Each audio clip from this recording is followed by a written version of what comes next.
अयोध्या में रामलला के दर्शन करे, हनुमानगढ़ी के दर्शन करे, वहां पे गए। लेकिन तोड़फोड़ बहुत हो रही। जो आम लोगों की शिकायत है वो ये है कि जी मकान टूट रहे, उनके पैसे नहीं मिल रहे। किसानों की भी शिकायत है कि जो जमीन अधिग्रहण में जा रही है उसका भी कम मुआवजा मिल रहा है। फंड तो बहुत आ रहा है ना, अयोध्या के नाम से अलग फंड आ रहा है। गवर्नमेंट पूरे अयोध्या को डेवलप कर रही है, वो बिल्कुल ठीक चीज है कि अयोध्या का नव निर्माण हो रहा है पूरे का। लेकिन यहाँ के लोगों का उसमें जो नुकसान हो रहा है उसकी भी भरपाई हो। उन किसानों को, उन आदमियों को लाभ एक बार मिल सकता है। अगर वे घर से बेघर हो गए, जमीन से किसान बेघर हो गया, तो उसको दोबारा कोई लाभ नहीं मिलेगा। निर्माण हो, अयोध्या भव्य बने, लेकिन मुआवजा भी, उचित मुआवजा भी लोगों को मिलता रहे। ये हमारी डिमांड है यहाँ से। दूसरा सवाल है इंडिया गठबंधन समाजवादी पार्टी अखिलेश यादव का कहना है इंडिया गठबंधन बरकरार है। मुझे याद है कि जब इंडिया गठबंधन बना था तो यह निर्णय लिया गया था कि जहां भी क्षेत्रीय पार्टी मजबूत होगी गठबंधन उन्हें समर्थन देगा। अब पता नहीं पॉलिटिक्स का हमें ज्यादा यहाँ का ना, हम पता यहाँ पे जो चुनाव हो रहे हैं यहाँ पे, चुनाव है हो रहे, यहाँ हो रहे, दिल्ली में हो रहे, तो इंडिया गठबंधन हो रहा है, दूसरी पार्टी है, बीजेपी समर्थित है लोग, वे आप अपना चुनाव लड़ेंगे। हमारा तो किसान से संबंधित हमारा है, तो चुनाव से तो हम इनसे दूर हैं सबसे। अच्छा, दिल्ली में जो चुनाव हो रहे हैं लगातार वहाँ पर ईडी का जो छापेमारी हो रही है, उनके ऊपर कार्रवाई हो रही है। देखो, विपक्ष पे ये कार्रवाई करेंगे, लोग डर जाए, उनके लोग पार्टी में शामिल हो जाए, उनके लोग सरकारी पार्टी में शामिल हो जाए, ये डराने का कार्रवाई है। ये तो देश में तानाशाही है एक किस्म से।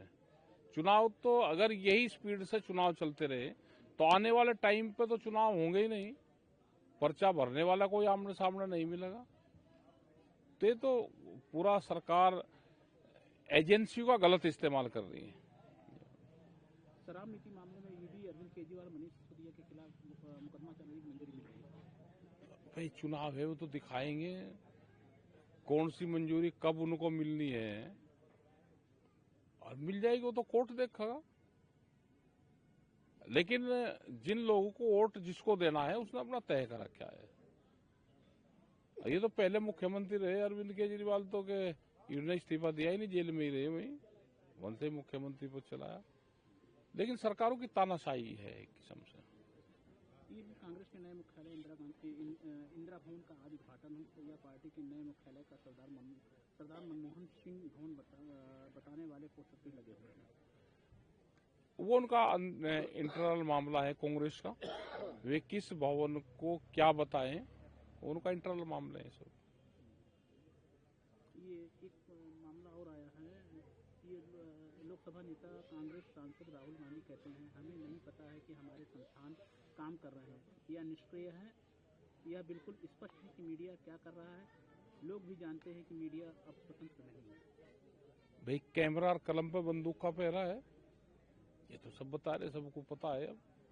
और जो उनके संस्थान हैं वे भी हैं कि जो सरकारी संस्थान वो क्या कर रहे हैं वो सब जानते हैं उन चीजों को। और भी तमाम चीजें। लोकसभा में सांसद राहुल गांधी का नाम मोहन भागवत हर 2-3 दिन में देश को यह बताने का साहस है कि वह स्वतंत्र आंदोलन संविधान के बारे में क्या सोचते हैं।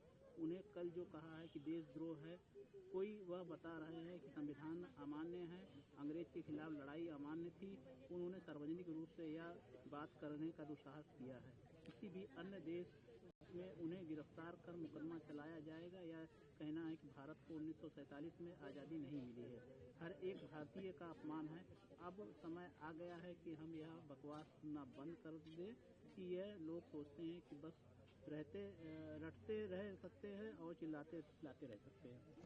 आपस की पॉलिटिक्स है, दोनों एक दूसरे के ऊपर कहते रहेंगे। लेकिन आरएसएस ने बात उठाई है। हाँ, नहीं उठाई तो उनकी बात है, वो तो उठाते रहेंगे। उन्होंने क्या कहा, वे क्या कहें, आरएसएस क्या कह रही, विपक्ष क्या कह रहा, तो आपस में उनकी चलती रहेगी। लेकिन यह कांग्रेस के पास में भी बोलने के लिए ज्यादा लोग नहीं हैं, अकेले राहुल गांधी हैं। उनको अपनी टीम खड़ी करनी चाहिए ठीक है, और तथ्यों के आधार पे सब अपना कहे जनता के सामने जाना चाहिए सबको। अच्छा, यहाँ भी अपने यहाँ मिल्की